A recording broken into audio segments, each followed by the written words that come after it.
आज हम बात करने वाले हैं एक ऐसी महिला के बारे में जिनको कि उनके बचपन में कोई शिक्षा दीक्षा नहीं मिली थी और यहाँ तक कि जब तक उनका विवाह हुआ तब भी उनको कोई शिक्षा प्राप्त नहीं हुई थी, बट उसके बावजूद वो भारत की पहली महिला शिक्षिका बनकर सामने आई, जिनका कि नाम है सावित्रीबाई फूले। यस, तो आज हम बात करने वाले हैं सावित्रीबाई फूले जी के बारे में, उनके जीवन के बारे में। सो बिगिनिंग फॉर विकुंज में आपका स्वागत है। तो आज 3 जनवरी 2022 को हम बात कर रहे हैं सावित्रीबाई फूले जी के बारे में, जिनका कि जन्म 3 जनवरी को ही हुआ था। कब? 1831 में। कहाँ पे? नायगांव, सतारा, कहाँ पे? महाराष्ट्र, इंडिया में। दैट मीन्स 3 जनवरी के दिन, आज ही के दिन क्या है, 1831 में सावित्रीबाई फूले जी का जन्म हुआ था महाराष्ट्र में।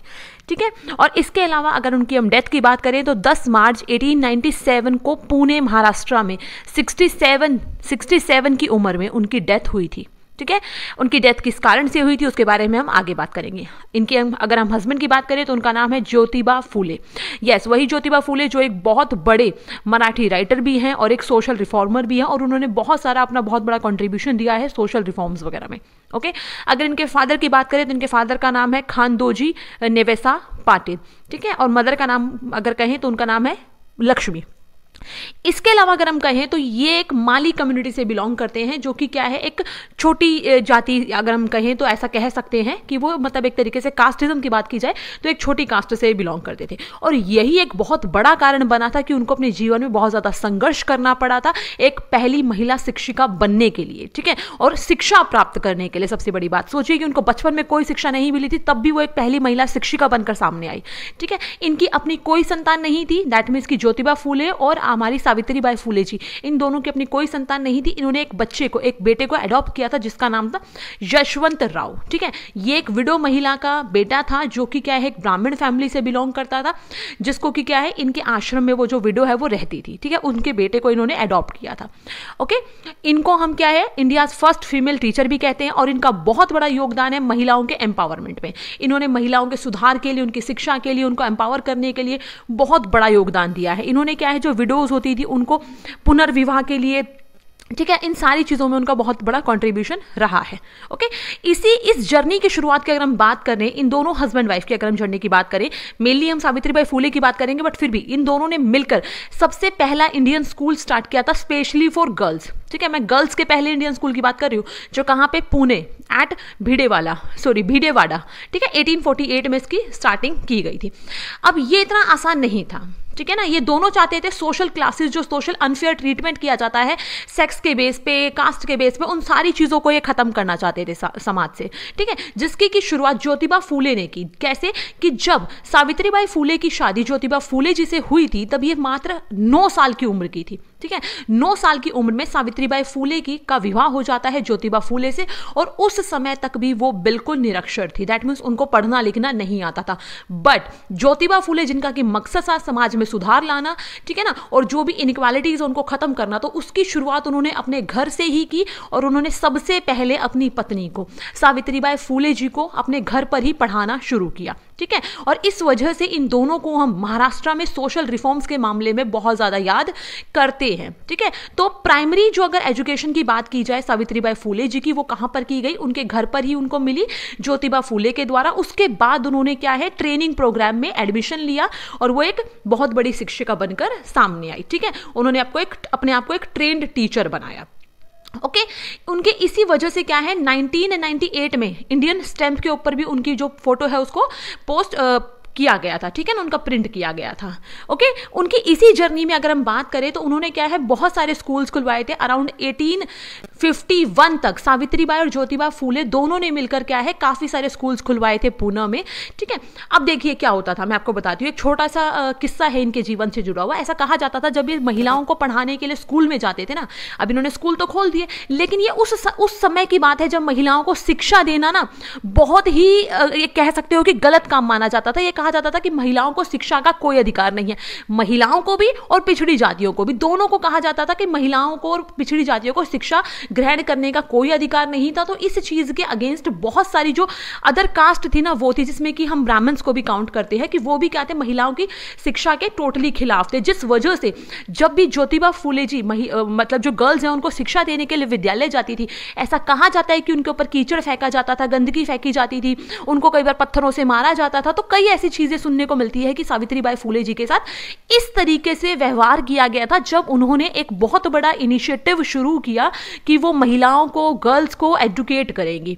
ठीक है, इसके लिए उन्होंने कभी हार नहीं मानी। कहा जाता है कि वो अपने बैग में एक और साड़ी लेकर चलते थे कि पूरे रास्ते में जिस तरीके से उनके ऊपर गंदगी फेंकी जाती थी, कूड़ा फेंका जाता था, या फिर जो भी उनके ऊपर चीजें की जाती थी, जिससे कि वो स्कूल में जाकर अपनी दूसरी साड़ी चेंज कर तब जो गर्ल्स हैं उनको पढ़ाती थी। ठीक है, जब इन्होंने सबसे पहला स्कूल शुरू किया ना, उसमें हार्डली 9-10 लड़कियां ही थी जो उनके स्कूल में शिक्षा ग्रहण करने आती थी, क्योंकि स्कूल तक भेजना बहुत मुश्किल था ना महिलाओं को।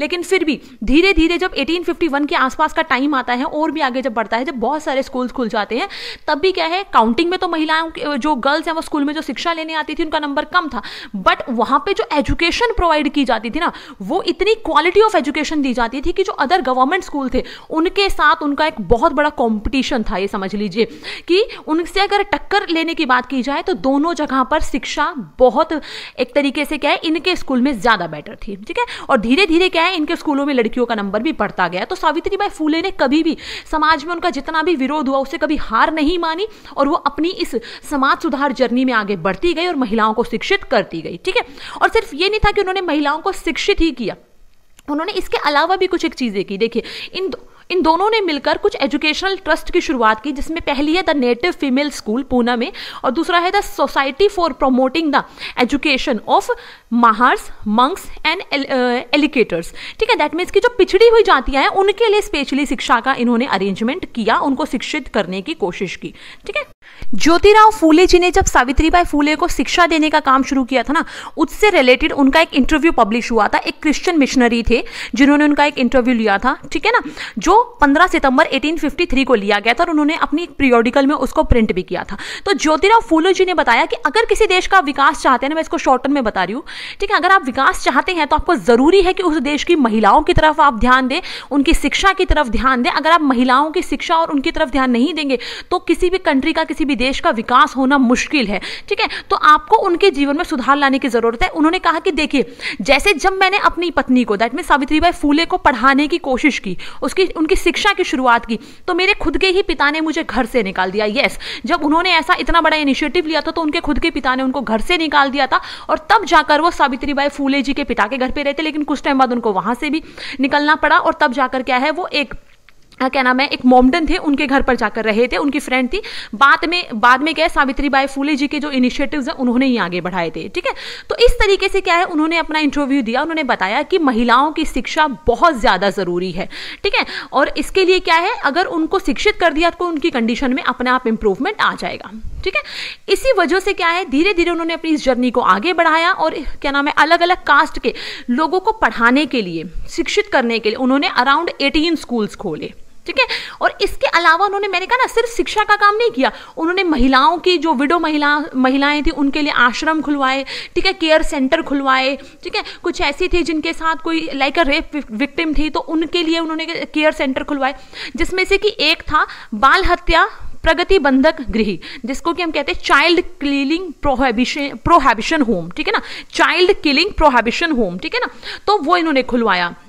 ओके, तो दैट मीन्स कि उनको वहां पर शरण दी गई। इसके अलावा क्या है, जो उन्होंने क्या है, जो ज्योतिराव फूले ने एक सत्यशोधक समाज की स्थापना की थी 1873 में, जहां पर इक्वालिटी ऑफ कास्ट को प्रमोट किया जाता था, उसके लिए लड़ाई की जाती थी, उसमें भी अपना बहुत बड़ा इंपॉर्टेंट रोल प्ले किया था। ठीक है ना, उनके इन्हीं कॉन्ट्रीब्यूशन की वजह से उनको क्या कहा जाता है, mother of the Indian feminism भी कहा जाता है। किसको? सावित्रीबाई फूले जी को। ठीक है, उनकी ये जर्नी ना पूरी आसान नहीं थी, उनको बहुत ज्यादा कहते हैं लोगों की गालियों का, गुस्से का, इन सारी चीज़ों का सामना करना पड़ा था। ठीक है, इसी का एक और इंसिडेंट आपको पता है कि पहले क्या था, जातिवाद भी बहुत ज़्यादा था, तो इस वजह से क्या है, जो छोटी जाति के जो लोग थे उनको नॉर्मल कुओं से पानी भरने की परमिशन नहीं होती थी। तो इस वजह से इन दोनों हस्बैंड वाइफ ने मिलकर, देन दोनों जो फूलेज हैं उन्होंने मिलकर क्या किया, अपने खुद के बैकयार्ड में एक कुआं खोदा। ठीक है, कब 1868 में, जिसने क्या कर दिया, और ज्यादा इस आग को भड़काने का काम किया। दैट मीन्स कि जो समाज सुधार आंदोलन वो चला रहे थे उसको और ज्यादा उन्होंने जो विडोज हैं उनके लिए शेल्टर होम खोला 1854 में, और बाद में इसको और बड़ा किया गया 1864 में। और यहाँ पर जो डेस्टिट्यूट विमेन है, विडोज है, चाइल्ड ब्राइड्स हैं, उन सबको यहाँ पर शरण दी गई। ठीक है, बट अच्छाई का अंत हमेशा अच्छाई से, कई बार कहते हैं, शायद नहीं हो पाता।